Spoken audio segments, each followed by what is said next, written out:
Getting those experiencing homelessness off the streets and returning them to fulfilling lives. That is the goal of an annual grant just awarded to the city to help with outreach efforts. Our Brian Burns found out how the city will use the money. Meanwhile, another group is getting ready to see how many homeless there actually are in Corpus Christi. This will be a dedicated team that is on the street reaching people who don't ask for assistance or have a hard time getting assistance, people that you see actually sleeping on the street. Jennifer Buxton with the city's Neighborhood Services Department says the grant comes each year from the Texas Department of Housing and Community Affairs. She says this grant is to reach people who may not be able to obtain the simplest documents. Some of them have given up.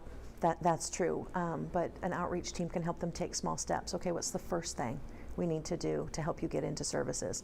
Is it an ID? Okay, we'll get you an ID. Local homeless programs can apply to administer this $260,000 grant by next week's deadline. This grant comes as the Homeless Issues Partnership gets ready for its annual point-in-time homeless survey. It's really mainly for a snapshot, but yeah, bad weather is the main contributing factor for a low count. Homeless Issues Partnership President Kyle Knutson says the more homeless that are counted, the more financial assistance becomes available to cities. He says the count has been around 500 the last few years, but he believes for our city's size, we do have a comparable number of people on the street.